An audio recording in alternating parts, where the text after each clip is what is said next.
الحمد لله نحمده ونستعينه ونستغفره ونؤمن به ونتوكل عليه ونعوذ بالله من شرور أنفسنا ومن سيئات أعمالنا من يهده الله فلا مضل له ومن يضلله فلا هادي له وأشهد أن لا إله إلا الله وحده لا شريك له وأشهد أن سيدنا وسندنا ومولانا محمدا عبده ورسوله أما بعد فأعوذ بالله من الشيطان الرجيم بسم الله الرحمن الرحيم ولباس التقوى ذلك خير ذلك من آيات الله لعلهم يذكرون وقال النبي صلى الله عليه وسلم الدنيا كلها متاع وخير متاع الدنيا المرأة الصالحة صدق الله مولانا العلي العظيم وصدق رسوله النبي الكريم ونحن على ذلك لمن الشاهدين والشاكرين والحمد لله رب العالمين. محترم معزز پردہ نشین خواتین اور ماں و بہنوں،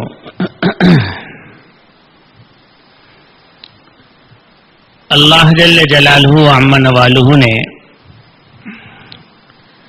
دنیا کے اندر جتنی ساری چیزیں پیدا فرمائی ہیں ان میں سب سے بہترین چیز کیا ہے؟ کوئی آدمی کہے گا کہ اس کے لیے مال و دولت سب سے اچھی چیز ہے. کوئی آدمی یہ کہے گا کہ میرے لیے سب سے اچھی چیز عیش و عشرت ہے، اور کوئی آدمی کہے گا میرے لیے سب سے اچھی چیز آزاد رہنا ہے، فرینس چاہیے. کوئی آدمی کہے گا کہ مجھے کھانے پینے میں دلچسپی ہے. کوئی کہہ سکتا ہے کہ مجھے پہننے میں دلچسپی ہے. ہر آدمی کی چیز الگ الگ ہوا کرتی ہے، لیکن جناب نبی کریم صلی اللہ علیہ وسلم ہمارے اور آپ کے آقا سید الاولین والآخرین خاتم النبیین والمرسلین حضرت محمد صلی اللہ علیہ وسلم نے ہمیں کون سی چیز سب سے اچھی چیز بتائی ہے؟ وہ یہ چیز ہے کہ اللہ کے رسول نے فرمایا الدنیا کلھا متاع وخیر متاع الدنیا المرأۃ الصالحہ. دنیا تمام کی تمام چیزیں ضرورت پر گزران کرنے کے لیے ہیں. ان تمام میں سب سے اچھی چیز جو دنیا میں اگر کوئی ہے تو اللہ کے رسول صلی اللہ علیہ وسلم نے فرمایا وہ نیک عورت ہے. اللہ کے رسول صلی اللہ علیہ وسلم چاہتے تو یہ فرماتے نیک بیوی ہے، آپ چاہتے تو یہ فرماتے کہ نیک بہن ہو، یا آپ چاہتے تو یہ فرماتے کہ نیک ماں ہو. آپ نے یہ سب نہیں فرمایا، آپ نے فرمایا نیک عورت. جب عورت کا لفظ نام آ گیا تو اب وہ بہن بھی ہوگی تو سب سے اچھی بہن وہ ہوگی جو نیک ہوگی. اب بیوی ہوگی وہ عورت تو سب سے اچھی بیوی وہ ہوگی جو نیک ہوگی.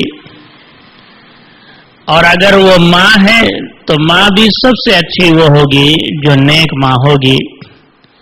اب جہاں جہاں بھی عورت کا کردار نظر آئے گا، چاہے وہ بہو ہو، چاہے وہ بیٹی ہو، چاہے وہ ساس ہو، چاہے وہ ماں ہو، سب سے اچھی اور بہترین اللہ کے رسول صلی اللہ علیہ وسلم کے نزدیک جو نیک ہو، جو دیندار ہو، جو بہترین عورت ہے. بہترین عورت کسے کہتے ہیں؟ نیک عورت کسے کہتے ہیں؟ فرماتے ہیں نیک عورت دو چیزوں کے جاننے کا نام ہے۔ نیک عورت کے اندر دو چیزیں ہونی چاہیے، ایک اپنا حقوق اور ایک دوسروں کا حقوق۔ بہترین عورت وہ ہے جو اپنے بارے میں اللہ نے، شریعت نے ہمیں کیا کہا ہے اسے بھی جانتی ہو، اور بہترین عورت وہ بھی ہے جو اپنے ساتھ ساتھ دوسروں کا حقوق کو بھی جانتی ہو۔ اب اس کا مطلب کیا ہوا؟ اس کا مطلب پوری شریعت مطہرہ یہ دو لفظوں کے اندر آ گئی۔ دو لفظوں کے اندر پوری شریعت مطہرہ آ گئی۔ ذرا غور کر کے دیکھیں، پہلا لفظ جو میں نے کہا وہ یہ ہے کہ جو اپنے بارے میں سب کا اچھا سا اچھا خیال کرتی ہو۔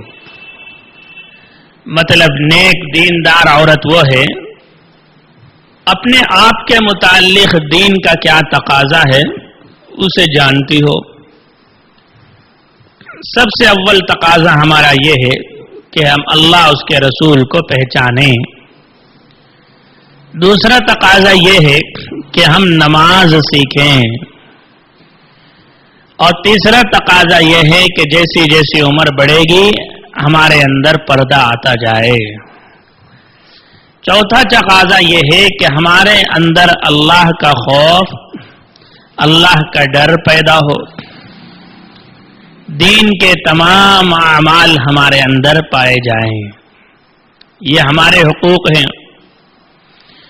اور دوسرا لفظ جو میں نے کہا بہترین عورت کے لیے جو دوسری چیز ہے وہ غیروں کا حقوق بھی جانے۔ غیروں میں سب سے پہلے آتے ہیں ماں باپ، یعنی اپنے آپ کے علاوہ، اپنی جان کے علاوہ جو دوسرے ہیں وہ سب سے پہلے آتے ہیں ماں باپ۔ اپنا نفس تو ہو گیا، اب ماں باپ کی خدمت کریں۔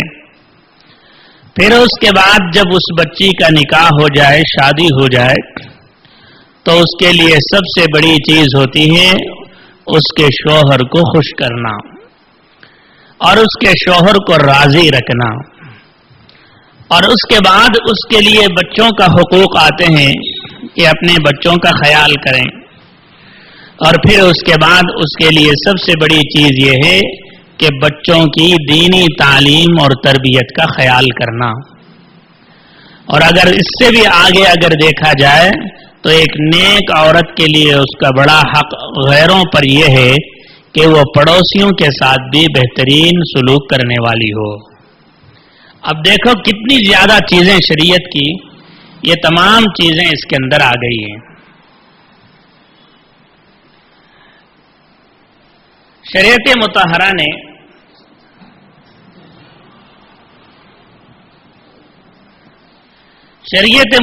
نے ہمیں دونوں چیزوں کا خیال کرنے کا حکم فرمایا۔ اسے بہترین عورت کہتے ہیں۔ اللہ جل جلالہ نے ہم اور آپ کو ایمان والے گھروں میں پیدا کیا، یہ اللہ کا سب سے بڑا احسان ہے اور اس کا سب سے بڑا شکر ہے۔ اب ہماری ذمہ داری یہ ہے کہ ہم غیروں کی طرح زندگی نہ گزارے۔ ہماری زندگی گزارنے کا طریقہ ایمان والا طریقہ، اسلام والا طریقہ ہو، مسلمان والا طریقہ ہو، کیونکہ دین اسلام گھر سے ہی پھیلا ہے اور گھر سے ہی ختم بھی ہوگا۔ میری یہ بات یاد رکھیں، میں جو کہہ رہا ہوں، دین اسلام کی شروعات گھر سے ہوئی ہے، اور اگر دین ختم بھی کبھی ہوگا تو گھر میں ہی ختم ہوگا۔ کیسے؟ اللہ کے رسول صلی اللہ علیہ وسلم اللہ کی جانب سے غار حرا میں آپ کو جو وحی ملی تھی وہ سب سے پہلے آپ اپنے گھر لے کر آئے، اور گھر لا کر آپ نے سب سے پہلے اپنی بیوی حضرت خدیجۃ الکبریٰ رضی اللہ تعالی عنہا کو سنایا۔ اب دیکھیں حضرت خدیجہ نے کیا کیا۔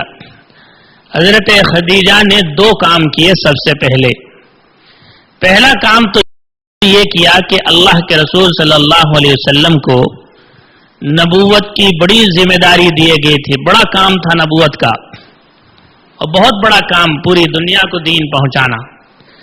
آپ علیہ الصلوۃ والسلام حدیث میں آتا ہے کہ آپ کے بدن میں کپ کپی طاری ہو گئی, لرزنا طاری ہو گیا, بخار کی طرح ہو گیا. حضرت خدیجہ نے آپ صلی اللہ علیہ وسلم کو تسلی دی. پہلا کام تو آپ نے یہ کیا, اور یہ کیا کہ آپ کو تسلی دی, ہمت باندھی اور کہا کہ اللہ آپ کو ضائع نہیں کرے گا, اللہ آپ کو حفاظت فرمائیں گے, آپ اتنے اچھے نیک کام کرتے ہیں. یہ ساری باتیں بتائی. اور دوسرا کام یہ کیا کہ آپ کو صحیح آدمی کے پاس پہنچایا, صحیح آدمی کے پاس لے کر گئے تاکہ آپ کا کام باہر بھی پھیل سکے. ان کے ایک چاچا تھے ورقہ ابن نوفل, ان کے پاس آپ لے کر گئے. وہ کافی عمر زیادہ ہو چکی تھی, آخری عمر میں آ چکے تھے, لیکن انہوں نے اللہ کے رسول کی یہ باتیں سن کر صحیح بات ہے بتایا اور اللہ کے رسول کو سمجھایا. ان چیزوں کے دیکھنے سے اللہ کے رسول صلی اللہ علیہ وسلم کو جو دعوت ملی تھی وہ گھر سے پھر شروع ہوئی. سب سے پہلے حضرت علی رضی اللہ تعالیٰ عنہ بچوں میں ایمان لائے, عورتوں میں حضرت خدیجۃ الکبریٰ ایمان لائی رضی اللہ تعالی عنہا, اور پھر اسی طرح ہوتے ہوئے اپنے غلام پہلے ایمان لائے. دین گھر سے پھیلنا شروع ہوا. یہ تو ہم سب جانتے ہیں. اور آج دین جو ختم بھی ہوگا وہ یاد رکھیں گھروں سے ہی ختم ہوگا. اس لیے ہمیں سب سے زیادہ فکر کرنے کی ضرورت ہے, ڈرنے کی ضرورت ہے. کیسے؟ وہ اس طریقے سے کہ ہمارے مرد حضرات مسجدوں میں جاتے ہیں, 5 وقت کی نماز پڑھ لیتے ہیں, جمعہ پڑھ لیتے ہیں. کیا تو بھی ایک مسئلہ ہوا تو حضرت سے پوچھ لیے, کسی نہ کسی سے معلوم کر لیے. اور الحمدللہ اللہ کا شکر ہے آپ حضرات بھی جو یہاں بیان سننے کے لیے آ کر بیٹھے ہیں, پردے کے ساتھ آئے ہیں, دین کی محبت دل میں لے کر کے بیٹھے ہیں, دین کو شریعت کو سننا بول کر کے آپ کے دل میں ہے, یہ اس خیال سے آپ اللہ کے دین کو سیکھنے کے لیے آئے ہیں. یہ دو چیزیں ہم مردوں کو بھی اور عورتوں کو بھی بچا کر رکھیے اور دین کے اندر چل رہے ہیں. لیکن غور کرنے کی بات یہ ہے, اگر ہم نے یہ چیزیں سن کر کے عمل کر کے ہم نے چھوڑ دیا تو ہمارے بچوں کو کہاں سے یہ چیز ملے گی؟ اگر ہم نے اپنے بچوں کو یہ تعلیم نہیں سکھائی, ہم نے اپنے بچوں کو یہ تعلیم نہیں بتایا, ہم نے صرف یہ سوچا کہ ہمارا بچہ ہماری بچی بہترین اسکول میں پڑھیں, اعلیٰ سے اعلیٰ وہ گریجویٹ حاصل کریں. اب تعلیم کے ساتھ دنیا میں دو چیزیں آتی ہیں. ایک چیز آتا ہے فیشن, وہ تو آپ دیکھتے ہی ہیں, بچی 1 سال اسکول گئی کہ نہیں کی, دوسرے سال بولتی امی منجے یہ بیگ نکو, منجے ویسا کا بیگ ہونا. چند سال گزرتے ہی بچی بولتی امی منجے ایسا برقع نکو, منجے ویسا کا برقع ہونا. ابھی ذرے دن گزرتے ہی بولتی امی منجے وہ لمبے لمبے ڈریساں, بڑے بڑے ڈریساں بھی نکو, منجے ٹائٹ فٹ ڈریس ہونا. یہ فیشن جو ہے ہمیں وہ تعلیم کے ذریعے سے آ رہا ہے جو ہم باہر دلا رہے ہیں. دوسری چیز اس تعلیم سے جو آتی ہے وہ اس سے بھی زیادہ خطرناک ہے. وہ چیز یہ ہے, تعلیم یہ سکھاتا ہے کہ انسان آزاد ہے, انسان کس کا بھی غلام نہیں, خود پڑھے تو خود کمائے جا, خود کھائے جا. یہ جو کانسیپٹ ذہن میں انسان کے بیٹھ جاتا ہے, اس سے عورت ہو یا مرد ہو وہ آئندہ چل کر کسی کی بات سننے کے لیے تیار نہیں رہتا. وہ یہی سمجھتے ہیں کہ ہماری زندگی خود پڑھ کر خود کمانا, خود کھانا, میری عزت, میری زندگی, میری مرضی, کسی کی بات سننے کی ضرورت نہیں. یہ چیز یہاں تک لا کر کھڑا کر دیتی ہے کہ ہمیں شریعت کے احکام سے بھی محبت چلی جاتی, اللہ کا خوف و خشیت بھی دل سے نکلتا چلا جاتا. ہمیں پتہ بھی نہیں چلتا کہ ہماری زندگی کے اندر کون سی چیز چلے گئی. ہم سمجھتے ہیں کہ سب چیزاں ہیں, لیکن ہمارے گھر میں, ہماری چھت کے نیچے, ہمارے کمرے میں رہنے والی ہماری بچی, اس کے دل کے اندر سے ایمان نکلتا چلا جاتا ہے. اور جب بچے کے اندر سے ایمان نکل کر چلا جائے گا تو اس سے آنے والی اولاد ویسے ہی پیدا ہوں گی. اللہ حفاظت فرمائے. اس لیے میرے ماؤں بہنوں جو یہاں بیٹھے ہیں یہ نہ سوچیں کہ 1 گھنٹے کا وعظ ہے، 1 گھنٹے کا بیان ہے، دین کی شریعت کی باتیں حضرت ایسا بولیں گے پردہ کرو، نماز پڑھو، یہ کرو وہ کرو، سن لے کر آ جائیں گے. ایسا نہیں. آپ حضرات یہاں آ کر بیٹھے ہیں اپنی ذمہ داری کو اس کا احساس پیدا کرنے. ہماری زندگی گزر گئی، کسی کی 30 سال گزر گئے، کسی کے 35، کسی کے 40، کسی کے 50 سال. ہمیں آئندہ کے لیے کیا سوچے؟ جیسے مردوں سے زیادہ عورتوں میں اس بات کی فکر رہتی ہے کہ اگر ایک بچی رہی تو بھی اس کے لیے بچپن سے جمانا، ایک ایک زیور جمانا، ایک ایک چیز جمانا، ایک ایک کپڑا جمانا. بچی بڑی ہونے اس کی ساری چیزیں جمع کر کے رکھتے ہیں صرف اس وجہ سے کہ انہیں ساس گھر میں جا کر اسے کیا بھی کمی نہیں نظر آنا، اسے کوئی کمی معلوم نہیں ہونا، یہ سوچ کر ہر چیز کو جمع کرتے ہیں. تو میری ماں بہنوں یہ دنیا کی چیزیں ہیں، دنیا میں چھوڑ کر جانا پڑے گا. دنیا کے اندر ساری چیزیں ختم ہو جائے گی. اصل چیز کیا ہے؟ اصل چیز یہ ہے کہ ہم جو بچوں کو تربیت کریں گے، دیندار بنائیں گے، ان کو یہ بتائیں گے کہ ہمارے جینے کا مرنے کا مقصد کیا ہے، وہ اللہ کو راضی کرنا ہے. قرآن کریم نے کہہ دیا قل ان صلاتی و نسکی و محیایا و مماتی للہ رب العالمین. یا اللہ میرا جینا اور میرا مرنا اور میری نمازیں اور میری قربانی اور میری سب کچھ اللہ رب العالمین کے لیے ہے. یہ چیز ہمیں اپنے دل کے اندر اپنے بچوں کو سکھا کر جانا ہے. اب یہ چیزیں کیسے سکھائی جائے گی؟ یہ چیزیں کس طریقے سے سکھائیں گے؟ ہمارے اندر جو تعلیم آ رہی ہے وہ بڑی خطرناک تعلیم ہے. دیکھو میں آپ حضرات کو شاید معلوم ہوگا یا نہیں ہوگا، میں آپ حضرات کو ایک چیز بتا رہا ہوں. پہلے کانوینٹ کا تعلیم چل رہا تھا، اب کانوینٹ کے ساتھ ساتھ غیروں کا ہندو کلچر کا تعلیم شروع ہو گیا ہے. ہر اسکول میں اب قانون آ چکا ہے، اب اس کے بعد اب بھی زیادہ آئے گا. وہ بچوں کے اندر خود بخود پہنچانے کی کوشش کریں گے. اس سے کیا ہوگا؟ اس سے ہمارے بچوں کے اندر اللہ پر یقین، بھروسہ سب ختم ہو جائے گا. ہمارے اندر جو یہ الفاظ ہیں نا، السلام علیکم، جزاک اللہ، شکریہ، اللہ کی مہربانی، اللہ کا کرم، اللہ کے فضل سے، یہ جو اٹھتے بیٹھتے ہمارے زبان پر جو یہ الفاظ ہیں نہیں، یہ ساری چیزیں ختم ہوتی چلی جائے گی. اب جب زبان میں نہیں ہے تو دل میں بھی وہ چیزیں بالکل نہیں رہے گی.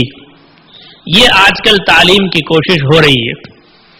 اس لیے میرے ماؤں بہنوں، آپ حضرات یہاں آ کر بیٹھے ہیں تو یہ نہ سوچیں کہ یہ صرف بیان ہے جو صرف چند باتیں سنا کر بھیجا جا رہا ہے.